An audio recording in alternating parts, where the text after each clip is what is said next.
If you're going to wholesale residential real estate, it is critical you learn how to properly disclose to sellers that you are a wholesaler. As of this recording, there are at least 17 states with some form of wholesale regulation that requires disclosure, and my prediction is all states will eventually make disclosure mandatory. The question is no longer, can I wholesale? The question is, what exact structure, disclosure, license, notice, timing, and marketing rules apply in this state? Wholesaling is now becoming state specific. Not only do you need to learn the rules in whatever state you transact, you also need to learn how to make disclosure a normal and natural part of your sale process. On this video, I'm going to explain why this is important and how to make it effortless as a wholesaler. All that and more coming up.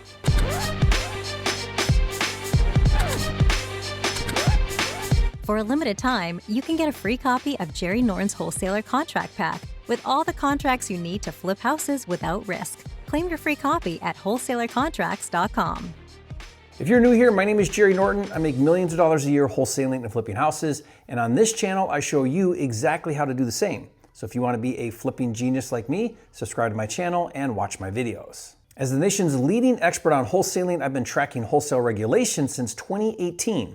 Across America, we're seeing more regulation and more disclosure requirements and more scrutiny of wholesaling activities. That's why I maintain a free report that outlines all of the different regulations state by state. To get the latest version for free, go to wholesalerregulations.com. I also maintain wholesale compliant contracts that I also give away for free. To get the latest version, go to wholesalercontracts.com. There are basically two types of wholesale regulation that many states have passed into law. The first is a licensing requirement. There are 6 or 7 states that consider the act of wholesaling to be brokering and require an active real estate license in the state where you transact. These states include Delaware, Iowa, Pennsylvania, Illinois, Virginia, Alabama, and soon, California. And there are also 5 or 6 states that consider publicly marketing a contract for sale to be brokering and require a real estate license to do so. These states include Kentucky, Nebraska, North Dakota, Oklahoma, and Tennessee. Licensing regulation is usually headed up by the National Association of Realtors and falls under the jurisdiction of the State Real Estate Commission. There isn't a whole lot you can do about that.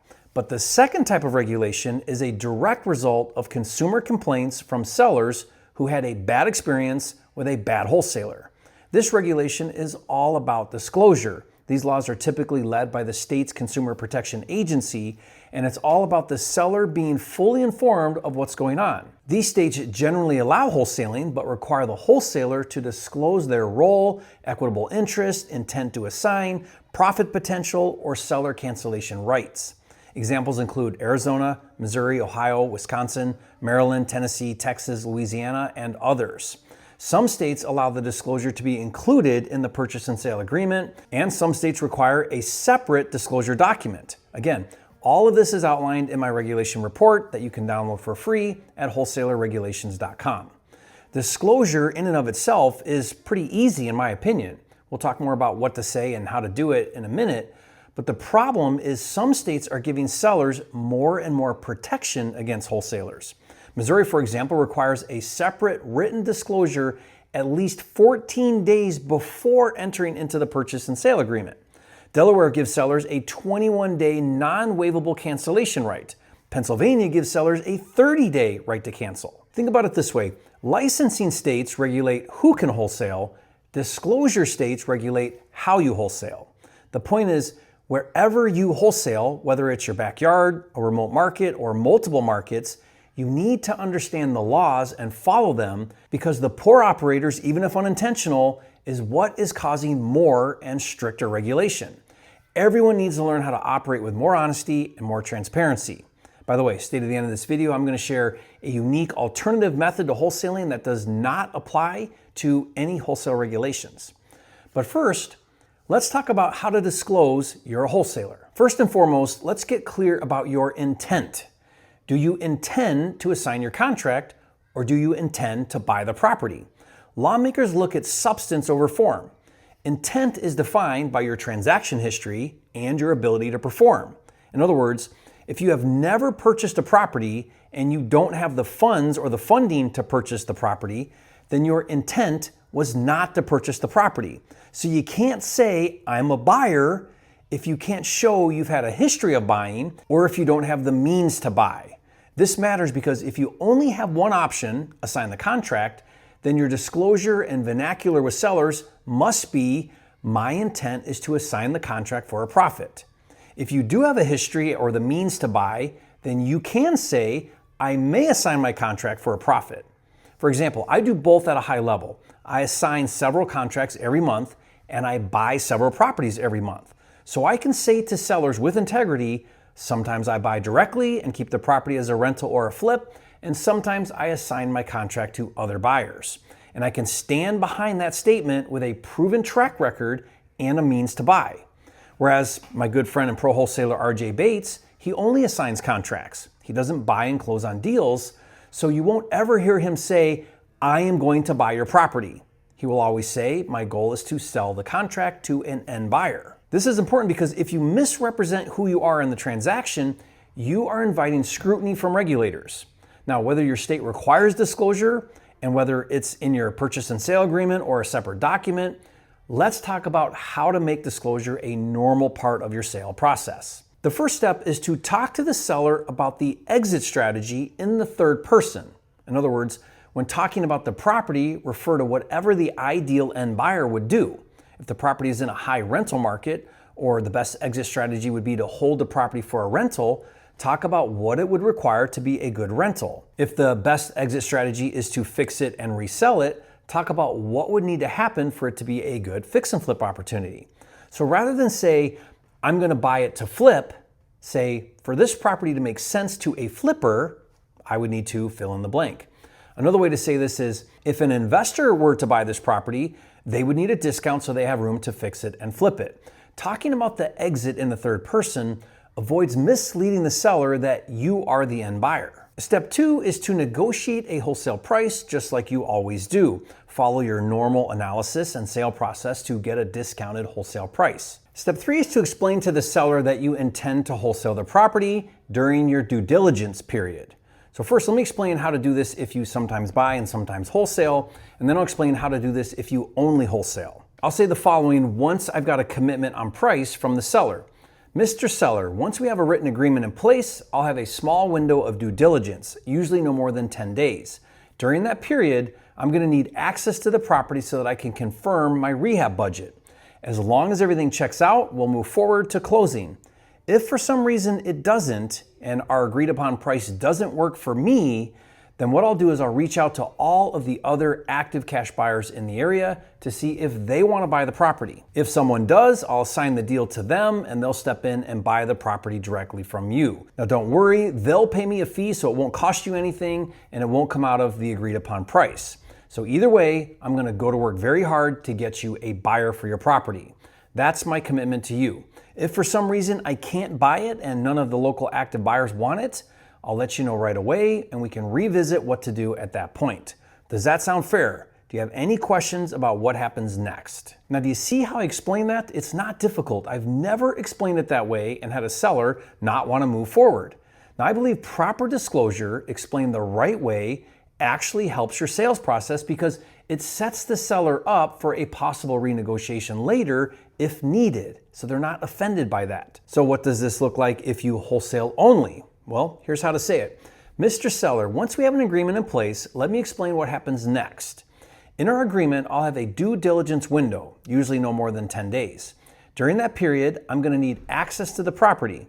The reason is I work with a large network of local active cash buyers and investors in the area. These are my partners in effect, and my job is to identify which of them would be the best fit for this property. Once I find the right partner, I'll assign the deal to them and they'll step in and fund the purchase on the day of closing. But don't worry, they pay me a fee for bringing the deal, so you still get the agreed upon price. If for some reason none of my partners want the deal, I'll let you know right away and we can decide together what to do from there. Does that make sense? Do you have any questions? Now, even if disclosure wasn't required by law, isn't explaining to the seller the wholesaling process better than the seller being confused as to what is happening and finding out later? I'm convinced that if you explain it up front, you avoid all kinds of problems later. Now, if your state does have mandated disclosures, then you also want to verbally discuss the written disclosures and the seller rights. Don't pretend like it's not there or gloss over it. Tackle it head on. Say to the sellers, this section in our agreement talks about my intent to assign the contract for a profit. Let's review this part so I can answer any questions you may have. Like all communications, it's always better to talk about things up front than to have them come up later when there's confusion and a seller's angry because he didn't understand what was happening. Now let's talk about timing. Disclosure is not just about what to say, it's also about when you say it. Some states require disclosure before the contract execution, at contract execution, before assignment, several days before assignment, or several days before even signing the purchase agreement. Missouri, for example, requires a standalone disclosure at least 14 days before the purchase agreement. Tennessee requires a 3-day notice to the seller before contracting with a new buyer. The point is, a correct disclosure given at the wrong time may still be non-compliant. If your state doesn't have a specific timing requirement, here's how I recommend you handle it. If you're closing on the phone, you could disclose wholesaling after getting a verbal commitment on price, but before you send the contract to be signed. In that case, say to a seller, give me about 5 minutes to get the agreement over to your inbox, but let me explain what happens next. Then I'll talk about my intent to wholesale.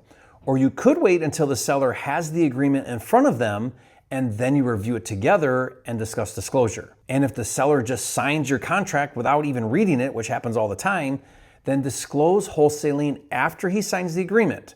Sometimes I'll wait until after I send a runner to the property to get pictures and video and I know what I'm dealing with. The point is, if not mandated by law, whether it's before, during, or after the signing, always explain and disclose the wholesale process before you start doing dispo. Do not send buyers to the property or attempt to assign your contract without the seller being fully informed as to what's happening. Lawmakers want sellers to be fully educated on what is happening, what their options are, and what their rights are, and it's better that way anyways.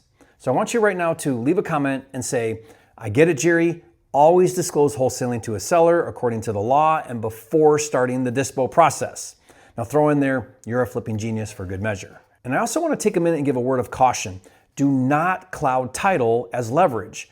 Recording memorandums, affidavits, liens, or other documents to pressure a seller is becoming a major target. Louisiana and Oklahoma passed laws that prohibit recording encumbrances to force seller performance or prevent the seller from accepting another offer. Connecticut also restricts recorded documents intended to cloud title or prevent a transfer.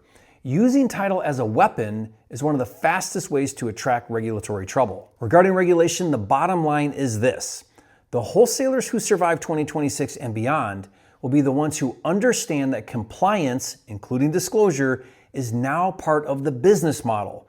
You need better disclosures, better contracts, better marketing language, better records, and better state-by-state procedures. The opportunity is still massive in wholesale real estate, but you have to learn how to do it the right way. So what happens when regulation makes traditional wholesaling illegal like South Carolina or too difficult to be worth it like Pennsylvania, Delaware, or Missouri? One of the strategies I'm implementing more and more is what I call the takedown method. This is where you contract a discounted property for sale, just like before, but rather than wholesaling the deal, you actually buy the property and take title with no predetermined buyer.